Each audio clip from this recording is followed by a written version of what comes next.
O Evangelho de Marcos, capítulo 8. Jesus alimenta outra multidão. Pouco tempo depois, ajuntou-se outra vez uma grande multidão.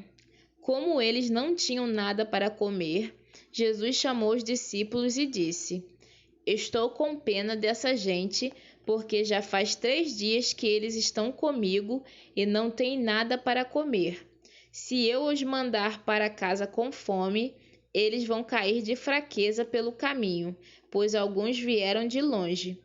Os discípulos perguntaram: Como vamos encontrar, neste lugar deserto, comida que dê para toda essa gente? Quantos pães vocês têm? Perguntou Jesus. 7, responderam eles. Aí Jesus mandou o povo sentar-se no chão. Depois pegou os 7 pães e deu graças a Deus. Então os partiu e os entregou aos discípulos, e eles os distribuíram ao povo. Eles tinham também alguns peixinhos. Jesus deu graças a Deus por eles e mandou que os discípulos os distribuíssem. Todos comeram e ficaram satisfeitos, e os discípulos ainda encheram 7 cestos com os pedaços que sobraram. As pessoas que comeram eram mais ou menos 4.000. Jesus mandou o povo embora e, logo depois, subiu no barco com os seus discípulos e foi para a região de Dalmanuta. Os fariseus pedem um milagre. Alguns fariseus chegaram e começaram a falar com Jesus. Eles queriam conseguir alguma prova contra ele e por isso pediram que ele fizesse um milagre para mostrar que o seu poder vinha mesmo de Deus. Jesus deu um grande suspiro e disse: Por que as pessoas de hoje pedem um milagre? Eu afirmo a vocês que isto é verdade. Nenhum milagre será feito para estas pessoas. Então Jesus foi embora. Ele subiu no barco e voltou para o lado leste do lago. O fermento dos fariseus e o fermento de Herodes. Os discípulos haviam esquecido de levar pão e só tinham um pão no barco. Jesus chamou a atenção deles, dizendo: Fiquem alertas e tomem cuidado com o fermento dos fariseus e com o fermento de Herodes.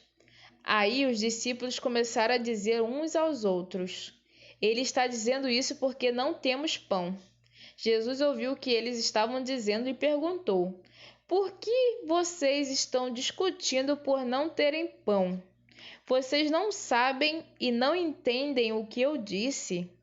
Por que são tão duros para entender as coisas? Vocês têm olhos e não enxergam? Têm ouvidos e não escutam? Não lembram dos 5 pães que eu parti para 5.000 pessoas? Quantos cestos cheios de pedaços vocês recolheram? Eles responderam: 12. Jesus perguntou outra vez: E, quando eu parti os 7 pães para 4.000 pessoas, quantos cestos cheios de pedaços vocês recolheram? Eles responderam: 7. Então Jesus perguntou: Será que vocês ainda não entendem? Jesus e o cego de Betsaida. Depois Jesus e os discípulos chegaram ao povoado de Betsaida. Algumas pessoas trouxeram um cego e pediram a Jesus que tocasse nele. Ele pegou o cego pela mão e o levou para fora do povoado.